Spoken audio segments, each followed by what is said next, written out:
Hello बच्चों, welcome to the YouTube channel Mithila commerce academy. आज की क्लास में हम लोग बिजनेस रेगुलेटरी एंड फ्रेमवर्क जो बीकॉम पार्ट 2 का सब्जेक्ट है, इसके बारे में देखेंगे कि इस बार जो एग्ज़ाम होने वाला है उसमें कौन कौन सा ऐसा क्वेश्चन है जो बहुत ज़्यादा इंपॉर्टेंट रहेगा, तो उसके बारे में डिस्कस करेंगे। तो आइए चलिए शुरू करते हैं और जानते हैं। सबसे पहले थोड़ा सा हम लोग सिलेबस भी देख लेते हैं कि सिलेबस क्या है और कैसे कैसे एग्ज़ाम में क्वेश्चन आया हुआ है। उसके बाद मैं फिर आपको इंपॉर्टेंट क्वेश्चंस बता दूंगा और कुछ शॉर्टकट ट्रिक भी बताऊंगा जिससे आपका एग्ज़ाम में आप अच्छे मतलब तरीके से लिख सकें आंसर को। तो आइए चलिए शुरू करते हैं। जैसे इसमें कुल ये जो सब्जेक्ट है इसमें कुल 5 यूनिट हैं आपके। अगर आप ध्यान से देखेंगे तो कुल इसमें 5 यूनिट हैं, जिसके ऊपर मैंने पहले भी वीडियो बनाया हुआ है कि कितने यूनिट्स हैं आपके, मतलब टोटल सिलेबस क्या है LNMU का। तो जैसे यूनिट नंबर 1 में जो है, अगर आप ध्यान से देखें, यूनिट नंबर 1 में कॉन्ट्रैक्ट एक्ट है। अब कॉन्ट्रैक्ट एक्ट पे आप देखोगे क्या कि ये जो मैंने लिखा है ये 2018 है। तो आप देखिए 2018 में 4 क्वेश्चन आए। ये जो लिखा है ना इक्वल टू 4, इसका मतलब 4 क्वेश्चन आए। 2019 में 2 क्वेश्चन आए, 2020 में 5 क्वेश्चन आए और 2021-22 में तो टोटल 6 क्वेश्चन आ गए, मतलब एक ही एक्ट से आ गया। तो अगर कोई ऐसा स्टूडेंट है जो CA की भी तैयारी कर रहा है और BCom भी कर रहा है तो उसके लिए बड़ा आसान सा है बिजनेस रेगुलेटरी, क्योंकि BRF का ये जो टॉपिक है वो बहुत आसान है। ऐसा इसलिए क्योंकि कॉन्ट्रैक्ट एक्ट तो पढ़ना ही होता है CA में और इसी से ज़्यादातर क्वेश्चन भी आते हैं। मतलब पिछले 5 एग्जाम में अगर आप ध्यान से देखोगे तो कुल 23 क्वेश्चन आए हुए हैं केवल कॉन्ट्रैक्ट एक्ट से। तो अगर ऐसा देखा जाए कि केवल आप कॉन्ट्रैक्ट एक्ट ही पढ़ के जाओ, बढ़िया से पढ़ के जाओ, पूरा का पूरा पढ़ के जाओ जितना सिलेबस है, तो आपका एग्ज़ाम अच्छा ही होगा। मतलब ऐसा हो नहीं सकता कि आपका एग्ज़ाम ख़राब होगा, लेकिन पूरा का पूरा इस पर डिपेंड नहीं रहना है। क्योंकि आप देखिए 2019 में केवल 2 ही क्वेश्चन पूछा गया था। तो मतलब अगर आप इसी को पूरा पढ़ के जाएंगे और अगर 2019 की तरह आपका एग्ज़ाम हो गया तो फिर आपके क्वेश्चंस छूट जाएंगे। तो इसीलिए सब चीज़ों को थोड़ा थोड़ा कवर करके जाना है। सेल्स ऑफ गुड्स एक्ट में आप देखेंगे क्या कि जैसे 2019 में 2 क्वेश्चन, 2020 में 1 क्वेश्चन, 2021 में 1 क्वेश्चन, 2022 में कोई क्वेश्चन नहीं पूछा था। तो सेल्स ऑफ गुड्स एक्ट जो है उसमें, जिसको हम लोग वस्तु विक्रय अधिनियम भी कहते हैं, तो ये इसमें टोटल 5 क्वेश्चन ही पूछे हैं पिछले 5 सालों में। तो पिछले 5 साल में केवल 5 क्वेश्चन पूछे। इसका ये मतलब है कि नंबर ऑफ क्वेश्चंस भी कम है और क्वेश्चंस के टाइप्स भी बहुत कम होंगे। मतलब एक ही तरह का क्वेश्चन है जो एक बार इस साल पूछता है, फिर इस साल पूछेगा, फिर इस साल पूछेगा। तो इसमें नंबर ऑफ क्वेश्चन जो है कम है, यहाँ पर ज़्यादा होगा, मतलब कॉन्ट्रैक्ट एक्ट में ज़्यादा होगा। यहाँ पर निगोशिएबल इंस्ट्रूमेंट एक्ट में भी आप देखेंगे क्या कि 2018 में 1, 2019 में 1, फिर 20 में 1 और 21 में भी 1, तो कुल 4 क्वेश्चन हो गए।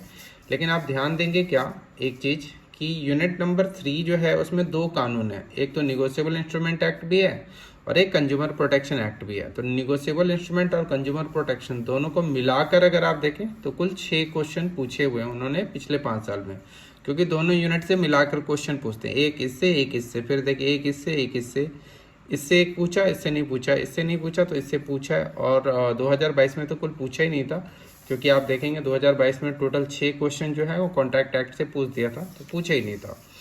फिर उसके बाद अगर इंडियन कंपनीज एक्ट की बात करें तो इंडियन कंपनीज एक्ट में बहुत ज़्यादा क्वेश्चन नहीं पूछते हैं। आप बहुत ज़्यादा इसको नहीं पढ़ के चले जाना कि एकदम बढ़िया से पढ़ रहे हैं, कोई क्वेश्चन ही नहीं आया। इसमें बहुत सिलेक्टेड क्वेश्चन रहते हैं। आप देखेंगे पिछले 5 साल में केवल 5 ही तरह के क्वेश्चन और 5 ही क्वेश्चन पूछे, 5 तरह के नहीं, 5 क्वेश्चन पूछे और उन 5 क्वेश्चन में भी सिमिलैरिटी बहुत ज़्यादा है। तो इनको आप देखिएगा, अभी मैं दिखा भी देता हूँ। इसके बाद जैसे यूनिट नंबर जो 5 है, तो ये जो यूनिट है 5, ये 5 में 2 चैप्टर है। एक तो LLP है, लिमिटेड लायबिलिटीज पार्टनरशिप है, और एक इंडियन पार्टनरशिप है। तो इसका एक ही क्वेश्चन फिक्स रहता है कि इन दोनों में क्या अंतर है, ये क्या है, इसके क्या विशेषता है, ये क्या है, इसकी क्या विशेषता है। मतलब लिमिटेड लायबिलिटीज पार्टनरशिप फर्म क्यों बना, लिमिटेड लायबिलिटीज पार्टनरशिप एक्ट क्यों बना, फर्म नहीं, लिमिटेड लायबिलिटीज पार्टनरशिप एक्ट क्यों बना, इंडियन पार्टनरशिप एक्ट क्या होता है, मतलब पार्टनरशिप क्या है, पार्टनरशिप की क्या विशेषता है। तो यही एक कॉमन सा क्वेश्चन होता है जिसको बार बार पूछा गया। तो ये देख रहे हैं दोनों को मिलाकर कुल 5 क्वेश्चन पूछे गए हैं।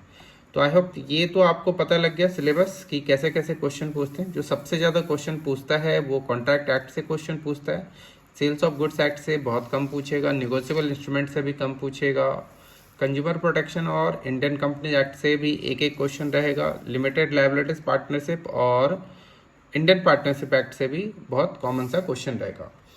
अब एक और भी चीज़ को यहाँ पर समझते हैं कि अगर इस तरीके से क्वेश्चन पूछा जा रहा है तो हमें तैयारी में क्या क्या करना चाहिए वो देखिए। जैसे ये जो है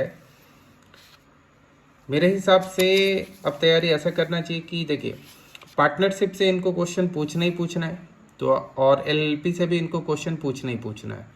तो ऐसा करते हैं कि एक तो what is partnership and how it is different from LLP, इस क्वेश्चन को जरूर कवर कर लीजिए, क्योंकि इससे अगर क्वेश्चन आएगा तो ऐसा ही क्वेश्चन आएगा। इससे ज़्यादा कोई और क्वेश्चन आज तक पूछा भी नहीं है, कुछ डिफरेंट टाइप का क्वेश्चन आया भी नहीं है। पिछले साल उन्होंने 2 अलग अलग क्वेश्चन पूछे थे, हालांकि वो सिलेबस में नहीं है। जैसे कि आर्बिट्रेशन एक्ट सिलेबस में अब है नहीं, लेकिन उससे रिलेटेड क्वेश्चन पूछा था उन्होंने। इंसॉल्वेंसी जो कि बीकॉम पार्ट 1 में है उससे रिलेटेड क्वेश्चन पूछा था, तो वो पूछते तो बात अलग है, लेकिन फिर भी ध्यान रखना है कि ये सब कॉमन क्वेश्चन है जिनको आप करके जरूर जाइए, क्योंकि ये आपका छूटेगा नहीं। अगर इस टॉपिक से क्वेश्चन पूछेगा तो यही क्वेश्चन पूछेगा। इसके बाद जैसे कि कंज्यूमर प्रोटेक्शन एक्ट से क्वेश्चन पूछेगा तो आपका यही क्वेश्चन पूछेगा कि कंज्यूमर कौन होते हैं, उनके राइट्स क्या हैं। ये जो है सीपी एक्ट है, मतलब कंज्यूमर प्रोटेक्शन एक्ट लिखा है मैंने शॉर्टकट में, है ना। तो ये क्वेश्चन आप एक बार याद कर लीजिए। इसके बाद जैसे निगोशिएबल इंस्ट्रूमेंट एक्ट में तो फिक्स है, क्वेश्चन पूछा तो यही पूछेगा कि निगोशिएबल इंस्ट्रूमेंट क्या होता है ना। और उसके बाद जैसे निगोशिएबल इंस्ट्रूमेंट में 3 चीज़ें आती हैं, बिल ऑफ एक्सचेंज, चेक और उसके बाद प्रॉमिसरी नोट, और इसकी क्या विशेषताएं हैं और कैसे ये निगोशिएबल इंस्ट्रूमेंट एक्ट साधारण वस्तु से अलग है, ठीक। इसके बाद होल्डर और होल्डर इन ड्यू कोर्स, तो यही 2 क्वेश्चन इससे रिलेटेड है, ये आएगा ही आएगा इन दोनों में, मतलब इसी क्वेश्चन में से कुछ एक आएगा, तो इसको आप तैयारी कर लीजिए। इसके बाद जैसे कि सेल्स ऑफ गुड्स एक्ट में आपसे पूछते हैं कि कॉन्ट्रैक्ट ऑफ सेल्स किसे कहते हैं। उसके बाद एग्रीमेंट टू सेल से कॉन्ट्रैक्ट ऑफ सेल्स कैसे अलग होता है। इसके अलावा कुछ इसमें और भी चीज़ों को याद करना जरूरी है ताकि आपका आंसर ज़्यादा हो सके, जैसे कि गुड्स किसे कहते हैं, प्राइस किसे कहते हैं, कंडीशन और वारंटीज़ में क्या अंतर होता है, और एक स्पेशल क्वेश्चन है ये अनपेड सेलर, इसको ज़्यादा पूछा नहीं है, तो मेरे को लगता है कि ऐसा कि अनपेड सेलर जो है थोड़ा सा इंपॉर्टेंट टॉपिक है, कवर कर लीजिए, आसान है अनपेड सेलर। अनपेड सेलर का मतलब ये होता है कि अगर आपने सामान बेचा है लेकिन अभी तक अगर आपको पैसा नहीं मिला है तो you are the unpaid seller. तो ऐसे केस में आपके क्या राइट्स हैं और आप जिसने पैसा नहीं दिया है उसके प्रति आप क्या क्या फोर्स कर सकते हैं, तो वो सारी चीज़ों को इसमें पढ़ना होता है। इसके बाद जैसे अगर कंपनीज एक्ट की बात करें तो कंपनीज एक्ट में बहुत ज़्यादा मत पढ़िएगा। कंपनीज एक्ट में एक कॉमन सा क्वेश्चन जरूर कीजिएगा कि define company and explain its features, मतलब कंपनी क्या है और उसकी विशेषताएं का वर्णन कीजिए। एक तो ये कॉमन क्वेश्चन हो गया, ये अकाउंट में भी ये क्वेश्चन आपका इंपॉर्टेंट रहेगा। इसके अलावा मीटिंग्स पढ़ लीजिए, पब्लिक कंपनी और प्राइवेट कंपनी के बारे में पढ़ लीजिए। कंपनी की 4 तरह की मीटिंग होती है, board meeting, annual general meeting और एक्स्ट्राऑर्डिनरी जनरल मीटिंग, तो वो कैसे करके होती है। इसके अलावा अगर कंपनीज में पढ़ना है आपको तो आर्टिकल ऑफ एसोसिएशन अगर आप जाना चाहते हैं तो AOA, उसके बाद मेमोरेंडम ऑफ एसोसिएशन, तो इनको आप पढ़ सकते हैं। इसके अलावा इनकॉर्पोरेशन के बारे में पढ़ सकते हैं, ठीक है ना, और प्रोमोटर्स के बारे में पढ़ सकते हैं कि प्रोमोटर्स क्या होते हैं, इनकॉर्पोरेशन कंपनी का कैसे होता है। प्रोस्पेक्टस एक टॉपिक है जो इसका है लेकिन पूछा नहीं है कुछ ज़्यादातर यही आएगा, तो इसी पे आप ध्यान रखिएगा। तो ये तो आपको समझ में आ गया होगा। और अगर कॉन्ट्रैक्ट एक्ट की बात करें, अब मैं क्या कहना चाहता हूँ इसमें ये एक बार बता देता हूँ। मेरा कहने का ये मतलब है कि ये जो क्वेश्चंस हैं ये तो कुल 8 ही क्वेश्चन हुए। अगर आप ध्यान से देखेंगे कि यहाँ से यहाँ तक आप ध्यान से देखें, जैसे कि एक हो गया पार्टनरशिप क्या होती है, कंज्यूमर कौन होता है, निगोशिएबल इंस्ट्रूमेंट और holder and holder in due course, contract of sales और एग्रीमेंट टू सेल्स, और ये कुछ शॉर्ट नोट्स हो गए, और कंपनीज के बारे में ये हो गया। तो ये तो कुल 8 क्वेश्चन हैं, ये टच करेगा ही करेगा एग्जाम में, ठीक है ना। तो आप एक तरीका ये भी कर सकते हैं कि इसको आप अच्छे से कर लीजिए। इसके बाद अगर कॉन्ट्रैक्ट एक्ट की बात करें तो कॉन्ट्रैक्ट एक्ट में बहुत सारे टॉपिक हैं। कॉन्ट्रैक्ट एक्ट में अगर आप देखेंगे तो ये जो टॉपिक मैंने यहाँ पे लिखा हुआ है, 1 मिनट में रख रहा हूँ सामने, आप देखिए कि कॉन्ट्रैक्ट एक्ट में आप देखिए कि ये जो टॉपिक है ना, इतने सारे टॉपिक है। मैं थोड़ा इसका डिटेल आपको दिखा देता हूँ। जैसे देखिए कॉन्ट्रैक्ट एक्ट में अगर आप देखेंगे तो आपको पढ़ना होगा कि कॉन्ट्रैक्ट एक्ट का introduction, meaning, definition, characters, valid contract क्या क्या होते हैं। एग्रीमेंट के ऊपर पढ़ना होगा आपको।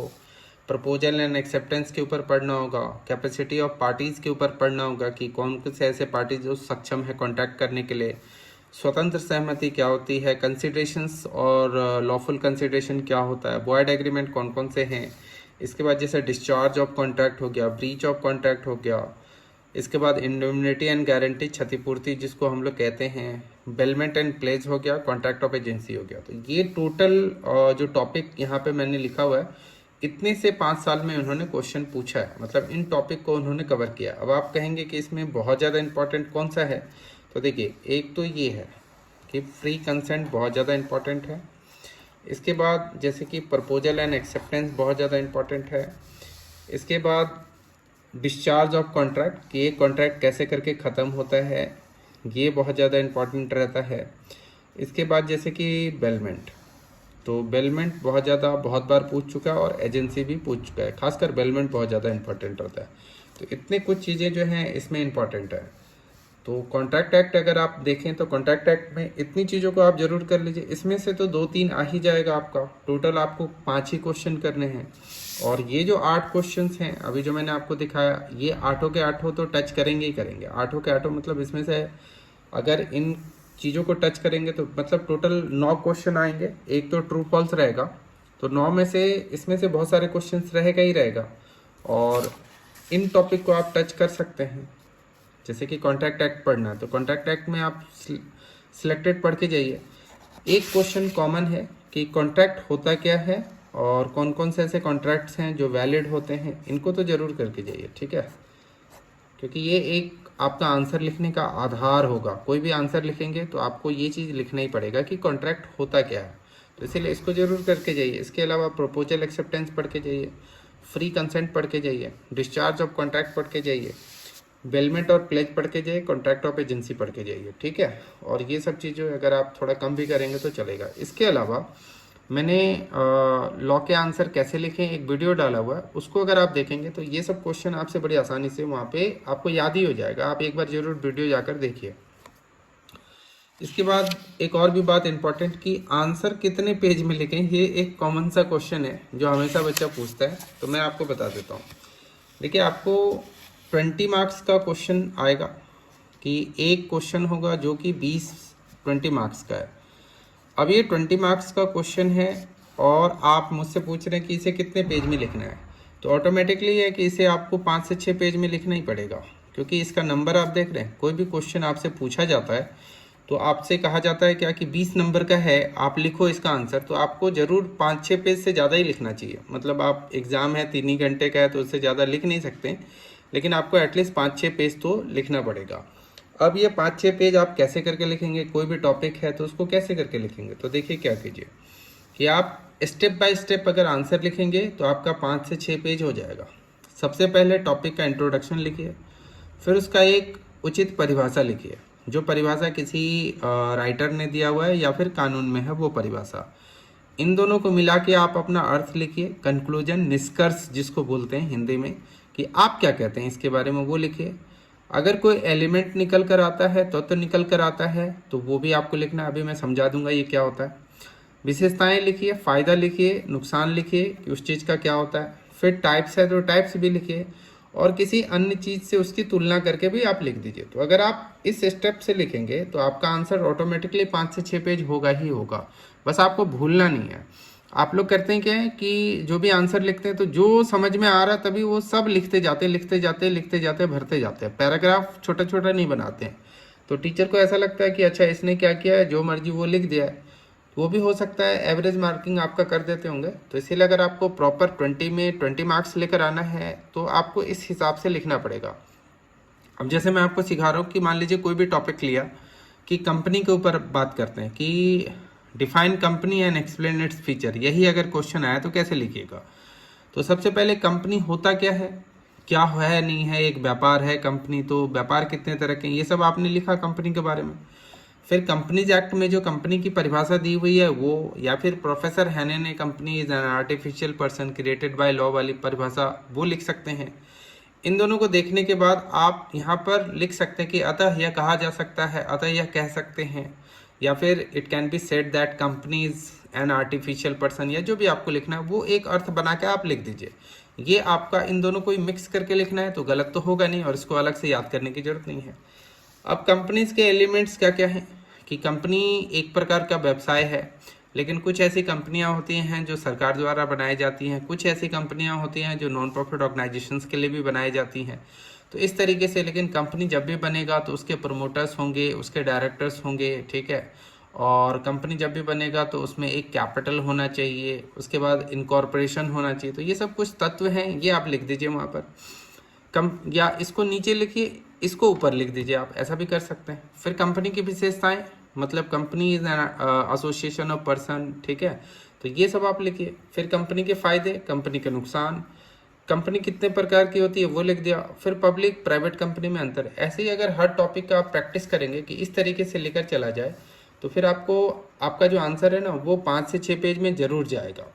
तो इस तरीके से आप ट्राई कीजिए, अभी बहुत टाइम है एग्ज़ाम में, तो फिर आपको आइडिया लग जाएगा। अगर गेस्ट पेपर से भी आप पढ़ रहे हैं तो भी आपको आइडिया लग जाएगा, या फिर टीचर्स के नोट्स हैं तो उनको देखकर उसमें अपने भी कुछ चीज़ों को इंक्लूड कीजिए, ठीक है।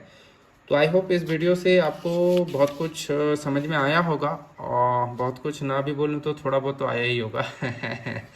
तो आज की इस वीडियो में हम लोग इतना ही करते हैं, और फिर नेक्स्ट क्लास में फिर मैं आगे आपको बताऊंगा कि और क्या क्या करना चाहिए, नहीं करना चाहिए अब एग्ज़ाम के लिए। तो ये जो है ये सब इम्पॉर्टेंट है। इन क्वेश्चनों को आप पहले स्टार्ट कीजिए अगर आपने अभी तक स्टार्ट नहीं किया हुआ है तो। और अगर इसकी हिंदी चाहिए होगा तो हिंदी इसका आपको गूगल पे भी ट्रांसलेट कर सकते हैं, और अगर नहीं हो पा रहा होगा तो मुझे आप ये भेजिएगा टेलीग्राम चैनल पे, वहाँ पर मैं आपको हिंदी बता दूंगा, ठीक है। तो आज की इस क्लास में इतना ही करते हैं, बाद बाकी फिर नेक्स्ट क्लास में करेंगे। आज के लिए इतना ही। Thanks for watching the video, we will continue in next class. Thank you so much, good bye.